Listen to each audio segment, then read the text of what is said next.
Maulaya salli wa sallim daiman abada ala habibika khairil khalqi kullihim. Apa yang sering diucapkannya, apa yang sering dilantunkannya, itu yang datang ke telinganya. Makanya pulang dari sini lagu-lagu dangdut yang racun kucing garong, kami kaci kami gambut kus kotahe, warga hidup boyu, buanglah itu semua, karena itu akan mengganggu kita saat sakratul maut nanti. Bolak balik Ustaz membisikkan ke telinga, la ilaha illallah, la ilaha illallah. Datang kawannya satu agak cerdas, langsung diambil HP itu. Apa yang kau lihat? Balak enam. Ini kan? Itu yang ditunggu kita. Apa yang selalu kita lakukan?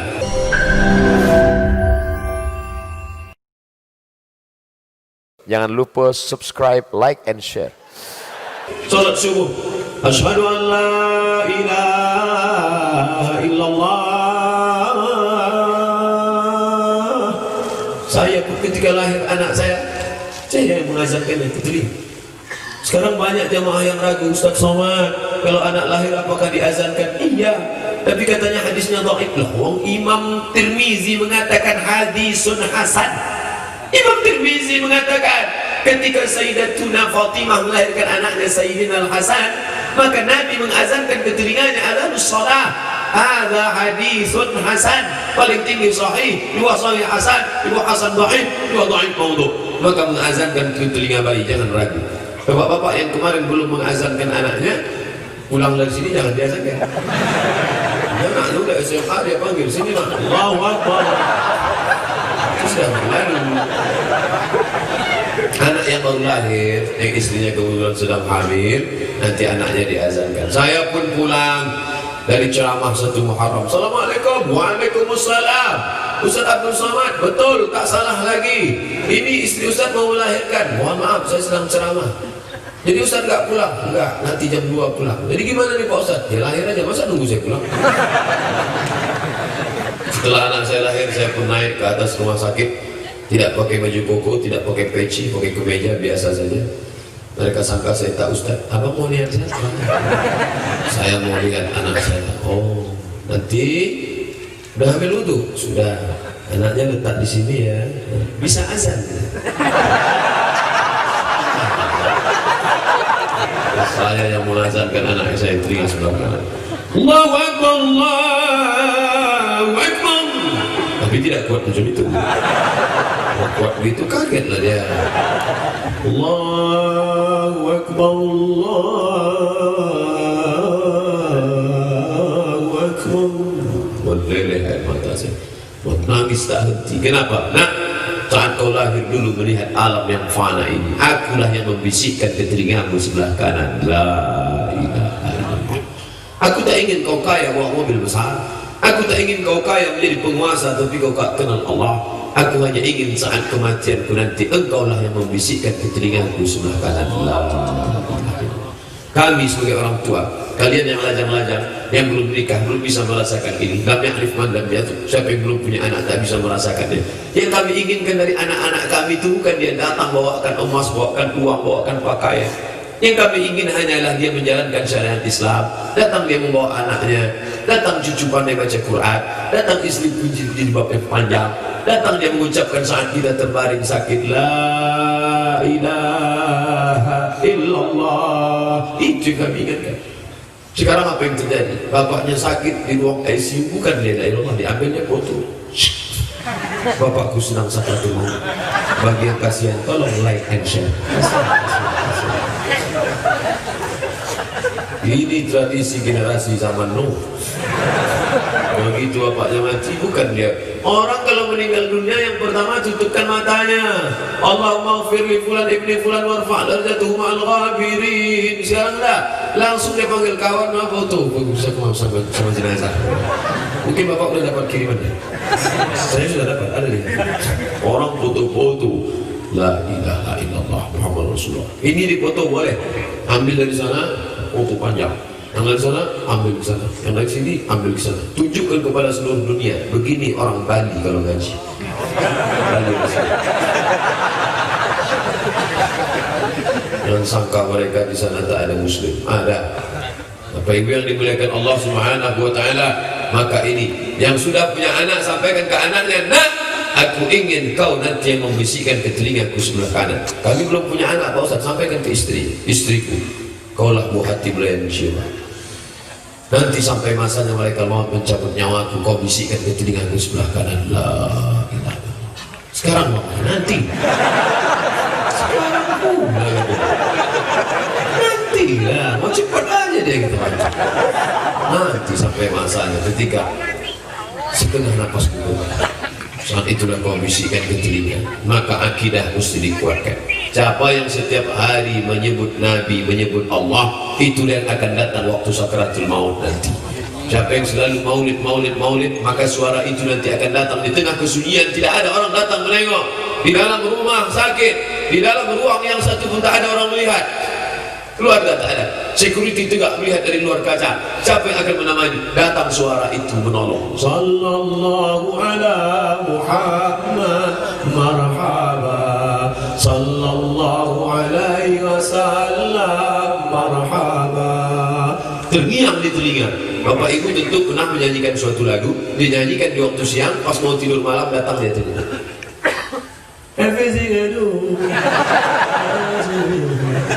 Begitu juga lah orang yang suka menyanyi-nyanyi.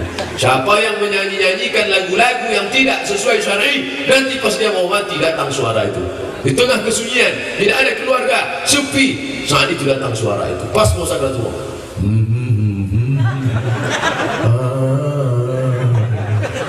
Tapi bagi orang yang suka maulid, datang dia. Maulaya salli wa sallim daiman abada ala habibika khairil khalqi kullihim. Apa yang sering diucapkannya, apa yang sering dilantunkannya, itu yang datang ke telinganya. Makanya pulang dari sini lagu-lagu dangdut yang meracun kucing garong, kami kaci kami gambut kuskotahe warkena hidup boyu, buanglah itu semua, karena itu akan mengganggu kita saat sakratul maut nanti. Bolak balik Ustaz membisikkan ke telinga, la ilaha illallah, la ilaha illallah. Datang kawannya satu agak cerdas, langsung diambil HP itu. Apa yang kau lihat? Balak enam. Ini kan? Itu yang ditunggunya kita. Apa yang selalu kita lakukan. Maka yang punya masa lalu silam hitam gelap, siapa yang tak pernah salah? Ustaz Somad, saya baru aja tobat nih Pak Ustaz.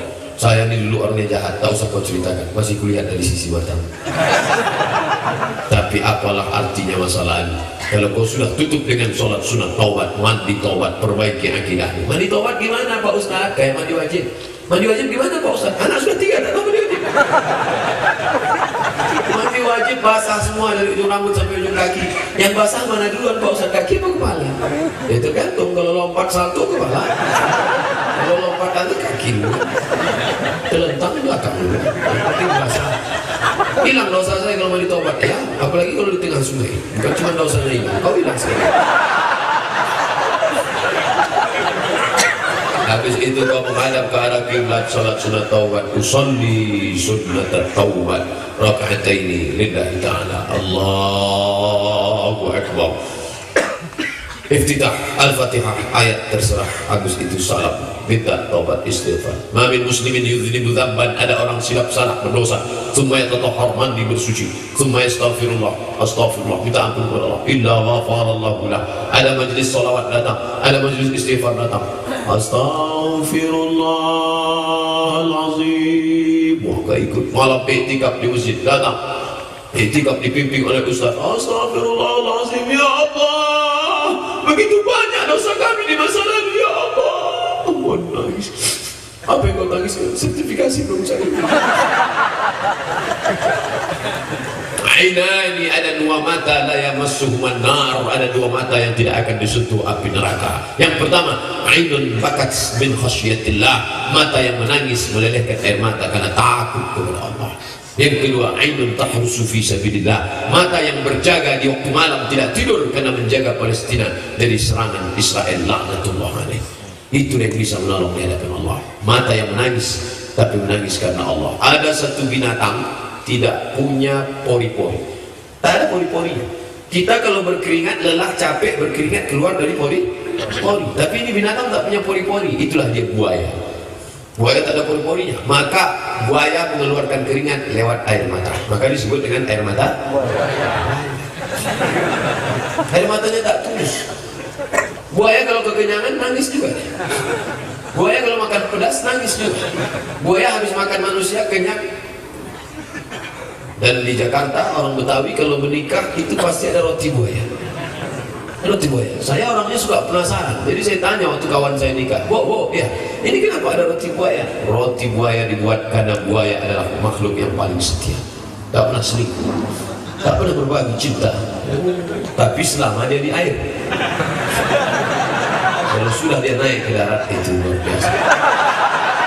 Isi daripada maulid itu apa? Maulid Al-Barzanji, Maulid Simtud Durar, Maulid Al-Diyaul Lami, Habib Umar bin Hafiz, Maulid Burdah Al-Busiri. Semuanya isinya cuma dua, sejarah hidup Nabi dan pujian-pujian kepada Nabi Muhammad sallallahu alaihi wasallam. Baca juga artinya untuk merenungkan maknanya. Dengarkan habaib membacanya, ikuti mahallul qiyam. Maka ini semua amat sangat baik. Berjamaah dalam ibadah. Maulid rajin, tiap malam maulid sampai jam 2, tapi sholat subuh jam 8. Ini tak betul. Alhamdulillah Pak Ustaz, anak saya sejak ikut acara maulid ini sekarang luar biasa. Sampai-sampai sholat duhanya pun pakai kunut. Ngintip ibunya di kamar. Allahumma adina fi man hadait wa'afina fi man afait. Ustaz Somad, ya, kira-kira mazhab apa ya yang menurut itu? Bangun jam 8, tutup jendela, rapatkan gorden, matikan lampu, usolli fardhu subuh. Ini enggak benar. Cinta kepada Nabi SAW larut. Kalau nggak bisa tidur tetap begadang sampai tidur. Ya Hanana, ya Hanana, ya Hanana, ya Hanana. Bangkitkan semangat. Terus sampai apa? Sampai azan subuh. Ya nggak apa-apa. Tapi habis sholat subuh jangan sampai jam 4 tidur. Tidak akan sholat subuh. Nah, yang anak-anak muda ini kan payah kadang bangun subuh. Buat jam 2, satu. Waker, bangun, waker yang bisa membangunkan. Ting. Enggak juga bangun, buat jam 1 lagi yang pakai lagu. Mati. Lagu mati. Lagu bahasa umum kan ada. Mati. Itu lagu dari Sulaiman. Orang kaya mati, orang miskin mati. Mati. Bagi ibu-ibu yang suka nasib, lagu Bila Israel datang memanggil, jasad terwujud di pembaringan. Itu lagu Islami, tidak salah, tapi jangan dinyanyikan acara nikah. Sekujur tubuh akan menggigil, sekujur badan kan kedinginan. Menangislah kedua mempelai. Gak ada gunanya kita nikah, Mas. Berjamaah dalam ibadah, sholat tetap datang berjamaah. Alhamdulillah masjidnya besar. Anda tidak mau ke dalam, tetap bisa sholat ke belakang, tetap bisa ke samping. Ini sholat. Nabi SAW kalau selesai sholat dia miring ke kanan. Kenapa miring ke kanan ya Rasulullah? Karena sahabat ingin dapat barakah sebelah kanan. Nih ambil barakah sebelah kanan. Barakah. Tapi ada hadis dalam Sahih Bukhari, selesai sholat Nabi menghadap ke jamaah. Langsung Nabi menghadap ke jamaah. Inilah yang tak pernah saya laksanakan. Saya belum pernah habis sholat menghadap ke jamaah. Kenapa? Saya grogi. Tapi jamaahnya ngotot semua.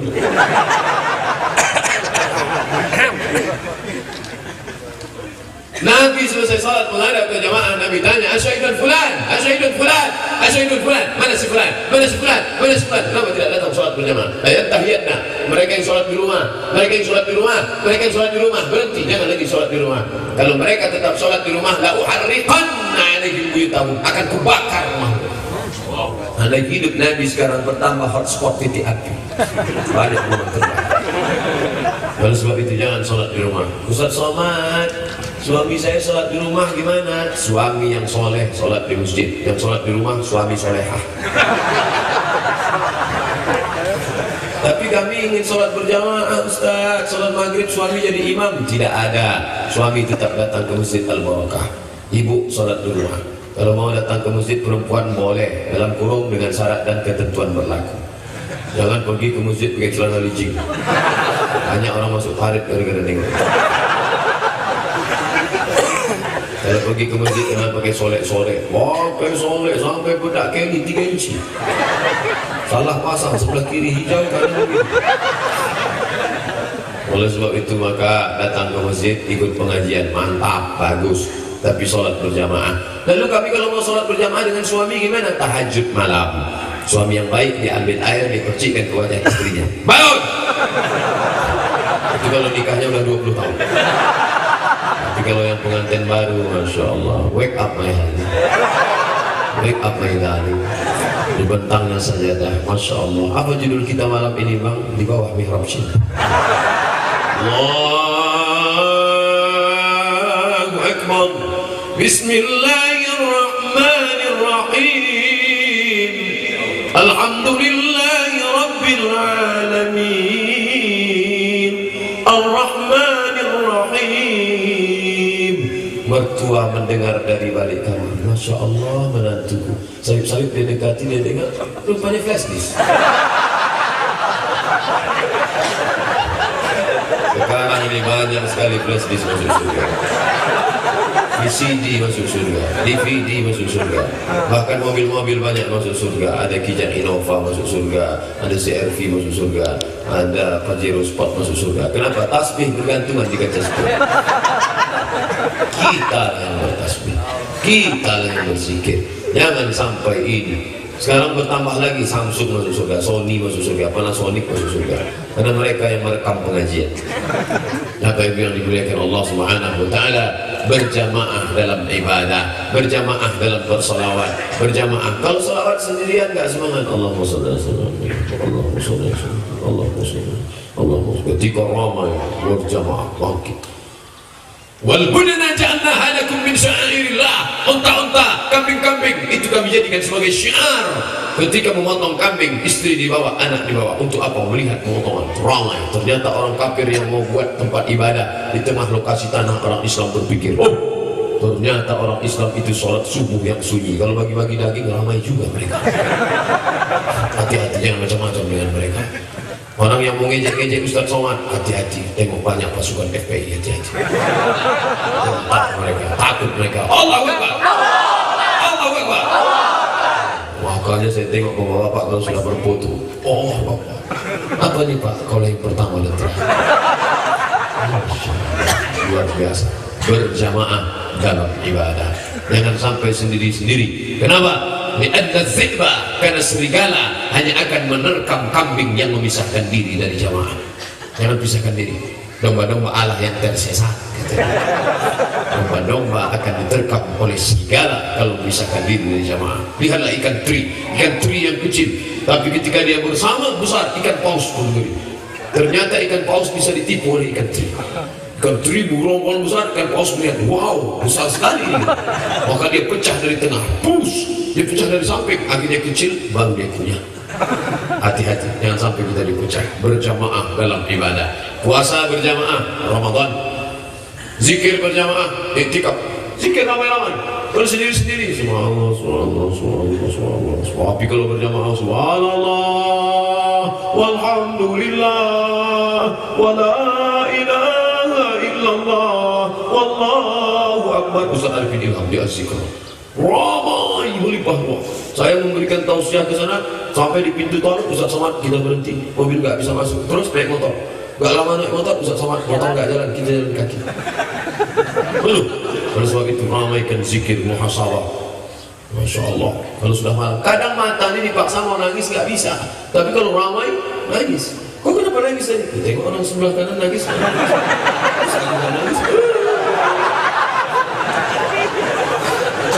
latihan lagi, biasakan berzikir ramai-ramai. Tadi malam kami berzikir ramai-ramai di Sukabumi, di Masjid Az-Zainiyah, Kiai Haji Zainal Abidin Basul Asraf. La ilaha illallah, la ilaha illallah, la ilaha illallah, bergetar. Kenapa zikir mesti kuat? Pelan-pelan aja kan bisa. Allah kan gak peka. Zikir kuat bukan untuk Allah, Mas Bro. Zikir kuat itu untuk kita. Allah gak perlu suara kita. Wa na'lamu ma tuwaswisu bihi nafsu, yang bergetar dalam hatimu saja Allah tahu, apalagi yang kau suarakan. Kita zikir kuat bukan untuk Allah, untuk bangkitkan semangat kita. Makanya azan dibuat kuat. Wallahu akbar. Kata serigala. Kenapa anjing-anjing melolong ketika azan kuat berkumandang? Karena mereka melihat setan-setan berlari. Nyi Roro Kidul, hantu-hantu Cina yang melompat lari mendengar suara azan itu. Suster Ngesot pun bangkit lagi. Suara azan kuat. Maka carilah anak muda yang azan. Sekarang yang azan Allah. Kata saya kan ini serius apa enggak? Kalau serius aku lari gitu. Cuma gladi aja gak usah gitu. Maka berjamaah, bayar zakat berjamaah. Yang bayar zakat sendiri-sendiri. Bayar zakat cuma 10.000, 5.000. Apa itu? Zakat besar. Maka bayarkan Baitul Mal, membayar zakat kepada Baitul Mal, bersedekah. Ini penting. Bersatu dalam akidah, berjamaah dalam ibadah, toleransi dalam khilafiyah. Ini toleransi banyak orang yang kebablasan. Tidak bisa membedakan toleransi dengan telur asin. Yang satu sangat toleransi sampai-sampai semua agama benar. Semua orang masuk surga kata dia. Alasan toleransi. Natal ikut, jingle bell, jingle bell, jingle bell. Gongsi pacai ikut, cap gome ikut. Kata dia semua masuk surga Ustaz Somad. Ada surga untuk Kristen, ada surga untuk Konghucu, ada surga. Kebetulan saya pilih surga Islam. Ini pluralisme agama, semua agama benar. Yang satu lagi sangat sempit, hanya saya yang benar. Surga itu isinya cuma saya, istri saya, guru saya. Yang lain masuk neraka. Wa kadzalika ja'alnakum ummatan wasata. Ada kelompok pertengahan. Kita tidak membenarkan semua, karena andai Musa ikut Umar, apa yang kau bawa? Taurat kata Umar. Umar bawa Taurat. Sini. Nabi Musa, Nabi mengambil Taurat dari tangan Umar, dia sobek. Famazzaqahu, dia sobek. Kenapa ya Rasulullah? Lau kana Musa hayyan ma wasa'an illa yattabi'ani. Seandainya Musa hidup sekarang, dia pasti ikut aku. Wa may yabtaghi ghairal islami dina. Siapa yang mencari agama selain Islam, falan yuqbala minhu, dia tidak akan diterima. Wa huwa fil akhirati minal khasirin. Kalau cerita percaya sama Allah, Yahudi percaya sama Allah, Nasrani percaya sama Allah, tapi apa kata Allah? Qul, katakan kepada mereka, in kuntum tuhibbunallah, kalau kalian cinta kepada Allah, fattabi'uni, ikuti Muhammad sallallahu alaihi wasallam. Siapa yang tidak ikut Muhammad, falan yuqbala minhu, satu-satunya jalan keselamatan hanya jalan Muhammad sallallahu alaihi wasallam. Allah marzuqnal istiqamah, berikan kami istiqamah dalam agama Muhammad sallallahu alaihi wasallam. Kami ingin bersama dengan Nabi Muhammad sallallahu alaihi wasallam. Jangan sampai anak cucu kita beralih keyakinan. Anak-anak kita diajarkan Nabi terakhir, la nabiyya ba'dah. Setiap hari Jumat khatib menyampaikan la nabiyya ba'dah. Tak ada nabi setelah dia. Katanya ada nabi susu. Iya. Orang dulu kalau sesat aja, orang sekarang pakai ayat. Ini ayatnya, ada nabi setelah Muhammad. Siapa dia? Ya'ti min ba'dismuhu Ahmad. Nama nabi kamu siapa? Muhammad. Itu nabi yang dulu. Ada nabi yang baru, namanya siapa? Ahmad. Ahmad siapa? Ahmad Musaddiq. Tapi kalau anak kita diajarkan debat, ya bisa. Oh, jadi maksud itu kalau ada nama-namanya di ujung-ujung Quran itu menghapus Nabi Muhammad, ya. Muhammad dulu, ya. Sekarang yang baru Ahmad, ya. Berarti setelah Ahmad ada lagi yang baru, siapa? Nasrullah. Iza ja'a Nasrullah. Nasrullah nabi terakhir juga. Setelah Nasrullah ada lagi nabi terakhir di ujung-ujung penutup. Siapa dia? Qul huwallahu ahad, Allahu.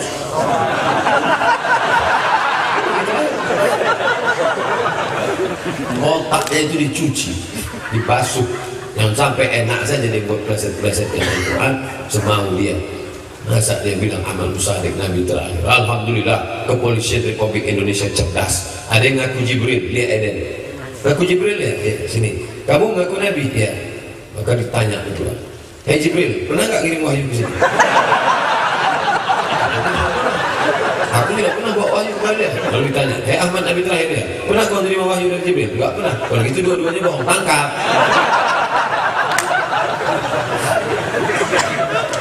Makanya polisi yang paling hebat di dunia adalah kepolisian Republik Indonesia, bisa menangkap 3 nabi dalam setahun. Ya, dan Ahmad Musarik yang terakhir ditangkap di Bandung, Cecep ya. Mohon maaf kalau ada kemiripan nama. Bapak Ibu yang dimuliakan Allah Subhanahu wa taala, maka kita jaga ini toleransi dalam khilafiyah.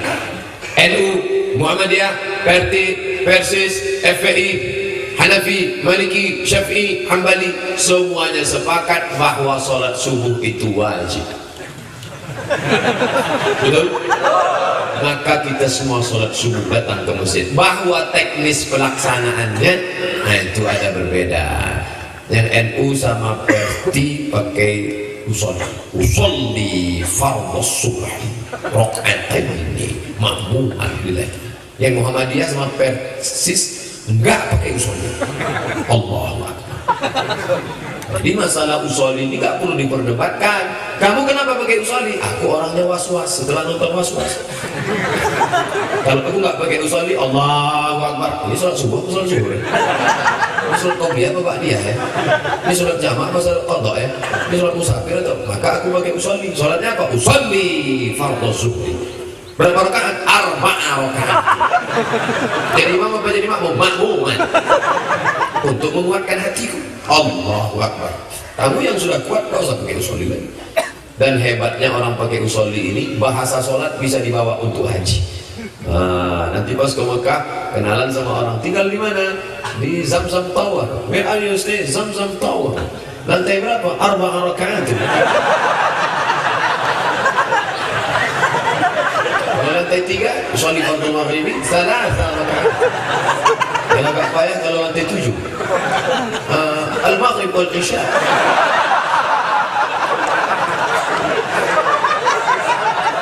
Masalah usolli gak usah diperdebatkan. Masalah ngangkat tangan, toleransi dalam khilafiyah. Ngangkat tangan gak usah diperdebatkan. Ada yang ngangkat sampai ke telinga, mazhab Syafi'i. Allahu Akbar. Ada yang sampai bahu, memang ada hadisnya. Allah. Sampai bahu. Allah. Gak usah dipermasalahkan. Dia gak ada dalilnya. Allah. Aku usah kelahi gara-gara itu. Masalah bismillah.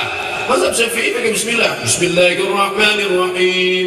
Alhamdulillahi rabbil alamin. Ar-Rahmanirrahim. Maliki yaumiddin. Mazhab Hambali enggak pakai bismillah. Bismillahirrahmanirrahim. Alhamdulillahi rabbil alamin. Ar-Rahmanirrahim. Maliki yaumiddin. Kenapa Saudi Arabia bismillahnya sir? Mazhabnya Hambali. Sekarang Raja Salman mazhabnya Hambali, menggantikan kakaknya namanya Abdullah, mazhabnya Hambali, menggantikan kakaknya namanya Fahad, mazhabnya Hambali, menggantikan kakaknya namanya Khalid, mazhabnya Hambali, menggantikan kakaknya namanya Faisal, mazhabnya Hambali, menggantikan kakaknya namanya Suud, mazhabnya Hambali, menggantikan bapaknya King Abdul Aziz, mazhabnya Hambali.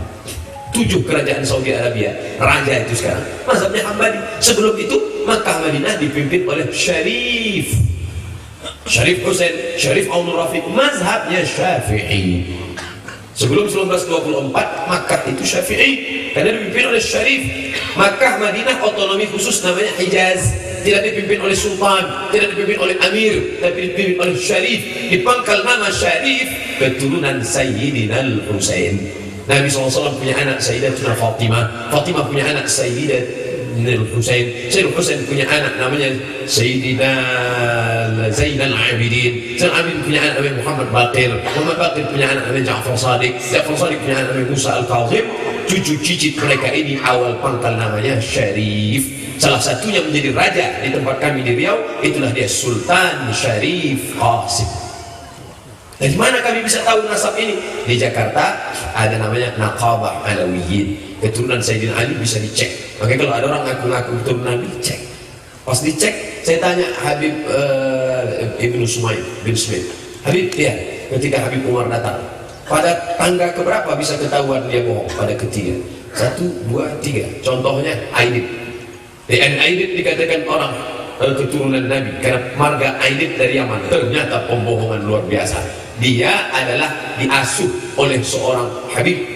Tah gimana ceritanya dipakainya nama itu, maka di ujung namanya Aidit, padahal itu pemalsuan luar biasa. Kemarin baru kami tahu disingkap di Hotel Crown ketika Habib Umar bin Hafiz datang.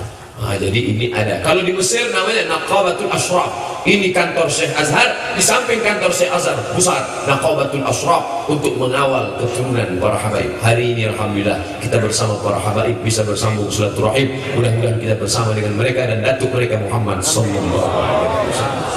Apa yang mereka cari dari Yaman sampai jauh kemari? Yaman negerinya subur, tanamannya sama seperti kita, ikan-ikannya banyak karena mereka di Teluk Arab di tepi pantai.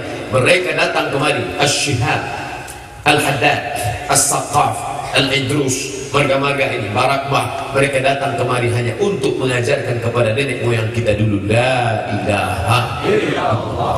Sampai akhirnya kita sekarang menyembah Allah. Andai tidak ada dulu mereka datang, mungkin kita nyembah batu, kayu, lembu, hantu. Oleh sebab itu kita bersyukur. Man lam yashkurin nas, lam yashkurillah. Siapa yang tak berterima kasih kepada manusia, maka dia tak bersyukur kepada Allah. Toleransi dalam khilafiyah. Gak usah kelain. Saya sebenarnya mau datang ke masjid itu Pak Ustaz, terus ya itu saya risih. Kawan-kawan telunjuknya bergerak-gerak. Saya enggak bergerak-gerak, saya pakai mazhab Syafi'i, 3 jari ditekuk, telunjuk turun. At-tahiyatul mubarakatuh salawatu thayyibatullah, assalamu alayka ayyuhan nabi wa rahmatullahi wa barakatuh, wassalamu alayna wa ala ibadillahi shalihin, asyhadu an la ilaha illallah. Saya angkat sekali saja pada lafaz Allah, asyhadu an la ilaha illallah. Itu mazhab Syafi'i, sampai habis tidak turun. Kalau Hanafi, la ke atas, Allah turun. Asyhadu an la ilaha illallah. Itu Hanafi. Kalau Hambali setiap lafaz Allah naik. At-tahiyatul mubarakatuh salawatu thayyibatullah. Assalamualaikum ayyuhan nabi wa rahmatullah. Assalamualaikum wa ala ibadillah. Asyhadu an la ilaha illallah. Asyhadu anna Muhammadar Rasulullah. Itu Hambali. Kalau Maliki dari awal sampai akhir bergerak. At-tahiyatul mubarakatuh salawatu. Assalamualaikum ayyuhan nabi. Enggak usah dipermasalahkan. Saya terganggu Pak Ustaz tengok telunjuk dia. Yang disuruh tunjuk kita. La tatajawaz basaruhu isma'uhu. Mata tidak boleh lebih dari ujung telunjuk. Yang dilihat itu telunjuk kita, bukan telunjuk orang. Saya tidak pernah terganggu dengan telunjuk orang. Sampai hari ini belum pernah mata saya terganggu dengan telunjuk orang. Kalau terganggu, punya mata. Paling-paling terganggu karena batu cincin. Gak sumedar ya. Ustaz ngejek yang pakai cincinnya. Saya pakai cincin. Apa dalil pakai cincin? Nabi pakai cincin. Makanya Habib cincinnya dikelingking. Nabi pakai cincin dikelingking sebelah kanan. Habib Umar bin Hafiz, Habib kita, Habib Rizik, semua pakai cincin sebelah kanan. Ustaz kenapa enggak? Tangan saya kurus. Saya khawatir kalau sini pas saya Allah akan lepas. Jangan aja mau masuk kan?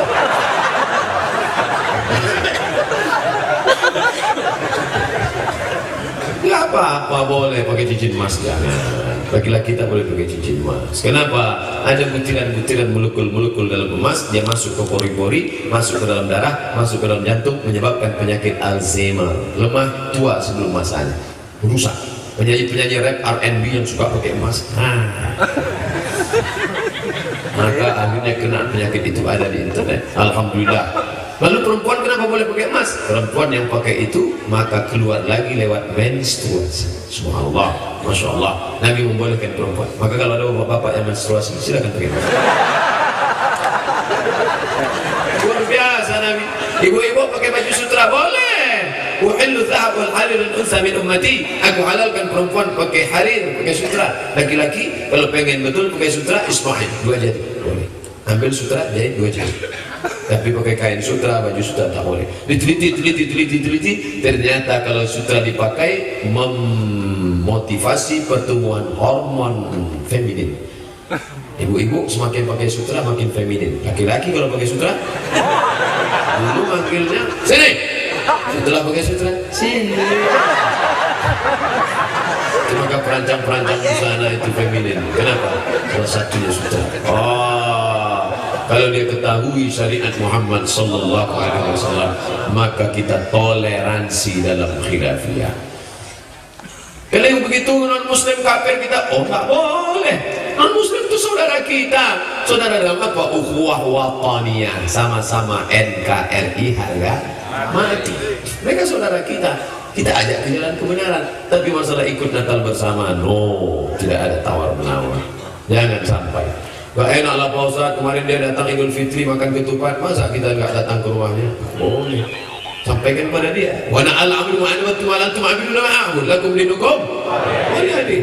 Tadi kita lihat kamu makan ke rumah dia. Enggak Pak Ustaz. Tadi jelas-jelas kamu makan saya bilang. Kuahnya aja dikit.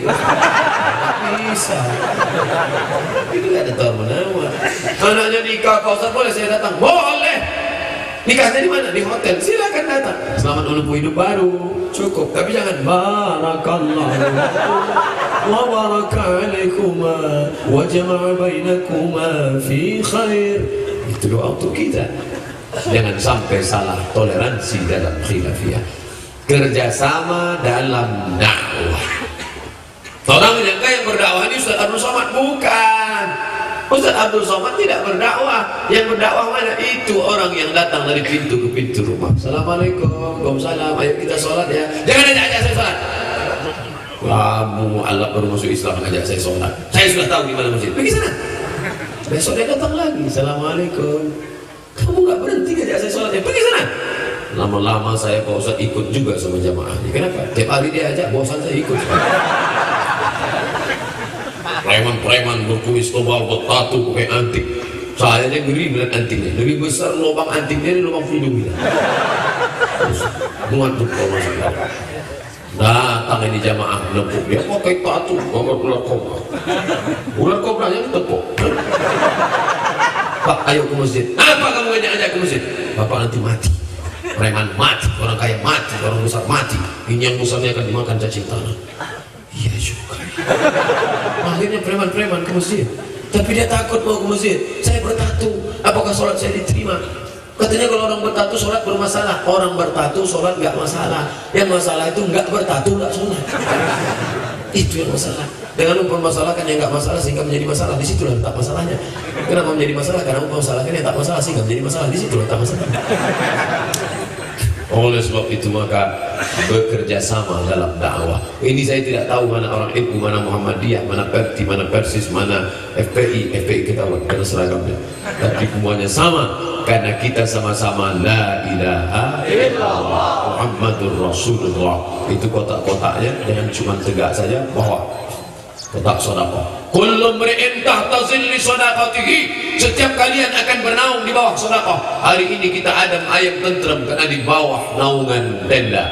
Nanti di akhirat tenda ini tidak ada. Wa takunul jibalu kal ihnil manfush. Bulu kambing dicukur, letakkan telapak tangan, mau seperti bulu kambing yang ditiup angin. Ini tenda-tenda tercabut semua. Allahumma atapnya habis semua. Tapi saat itu ada tempat kita bernaung. Apa dia? Sedekah. Maka siapa yang mau membangun sedekah, kotak-kotak sebarkan, ayo sedekah. Bapak fulan berapa sedekahnya? 50 juta. Siapa yang bersedekah 50 juta, maka tendanya di akhirat nanti flyover. Bapak anu berapa? 5 juta, Sunda pelapon. Bapak anu berapa? 500.000 triple. Bapak anu berapa? 5.000 koran. 10.000 Pak Ustaz, koran 200. Maka perbanyak sedekah. Dawu mardakum bisedekah. Obati penyakit kalian dengan sedekah. Dawu mardakum bisedekah. Obati penyakit kalian dengan sedekah. Ustaz Somad, ya, istri saya sudah kena penyakit kista. Apa itu kista? Wama adraka ma kista. Ini besar sebesar bit logam dan letakkan di rahim. Kata dokter harus dioperasi dan kalau dibuang nanti rahimnya bisa hilang. Dawu mardakum bisedekah. Sedekah. Akhir dari sedekah undang anak yatim, sedekah. Mengecil, kista mengecil. Nah, selamat bisa punya anak. Sehat walafiat. Pulang dari sini pergi ke panti asuhan. Bapak panti asuhan, ya. Berapa anak yatim di sini? Ada 200. Keluarga, kami mau kasih makan. Semuanya enggak, 10 aja. Kebetulan kita bawa 10 orang. Bapak 10, bapak 10, bapak 10, bapak 10, bapak 10, akhirnya 200 anak bisa makan. Pulang dari sini, cari. Mungkin di komplek ini sudah megah, mewah, hebat, tapi dulu di tepi-tepi kota masih ada orang yang susah, payah makan. Panggil anak yatim, anti jompo, sekolah, MDA, madrasah dinilai awaliyah, madrasah ibtidaiyah, susah mereka. Maka datang, Pak, berapa kursi yang patah? Berapa guru yang belum digaji? Berapa anak yatim yang belum bayar uang sekolah? Buatkan daftarnya semua. Besok saya datang lagi sore. Bapak mau bantu? Enggak, mau lihat aja. Bantulah. Itulah kesempatan kita. Setiap dibantu, salam. Uang sekolah 10 bulan, satu kepalanya. Usap kepalanya. Ini baju, usap kepalanya. Kenapa kepalanya diucap? Likulli sya'ratin hasanat. Setiap helai rambutnya hasanat, hasanat kebaikan. Dulu orang sapu, salam, usap. Sekarang enggak, salam, usap, streaming. Oke, tak masalah untuk syiar. Tapi jangan dipahami tekstual. Anak yatim yang gondrong-gondrong diusap. Yang gundul gak ada yang mau gundul, mau gondrong, yang penting bersodakoh. Sodakoh, sodakoh. Sodakoh tu sirri tadfa'u mitatas su'. Sodakoh menolak mati jelek, su'ul khatimah. Tiap hari kita baca doa, Allahumma khtim lana bihusnil khatimah. Tapi kenapa masuk dalam su'ul khatimah? Na'udzubillah. Su'ul khatimah bukan mati tabrak mobil. Su'ul khatimah bukan mati masuk jalan, enggak. Makna su'ul khatimah mati dalam keadaan tidak mengucap kalam Allah. Makanya kita berdoa, Allahumma ja'al akhir kalamina, jadikan akhir kalam kami inda ajalina, ketika ajal kami sampai, ucapan terakhir dari mulut kami adalah la ilaha illallah. Kalau mau mudah husnul khatimah, maka banyak-banyak bersedekah. Begitu kata Nabi Muhammad sallallahu alaihi wasallam. Ustaz Somad, kami mau pergi umroh nih ke Makkah. Bagus, mantap. Apa Ustaz titip? Titip saya satu aja. Apa Ustaz? Doakan saya mati dalam husnul khatimah. Sekarang kok nanti. Doa yang pernah berhenti. Doakan saudara-saudara kita. Da'autu lisyafi'i fi salati 40 sanah. Aku mendoakan Syafi'i baca dalam kitab Manaqib Imam Syafi'i ditulis oleh Imam Al-Baihaqi. Aku mendoakan Imam Syafi'i dalam salatku 40 tahun. Apa bunyi doanya? Rabbil firli wa liwalidayya wa li Muhammad bin Idris Asy-Syafi'i. Ampunkan dosaku, ampunkan ibu bapakku, ampunkan Idris Asy-Syafi'i. Muhammad Syafi'i. Saya tak minta bapak ibu doakan saya 40 kali. 4 kali pun jadi. Zuhur, asar, maghrib, isya. 4 gak bisa, sekali. Matikan Ustaz kami dalam husnul khatimah. Pas 60 menit. Saya mulai tadi 8.30, 7.30, setengah 8, sekarang setengah 9. Di mana-mana saya ceramah 60 menit sesuai yang tertulis di botol 600 ml.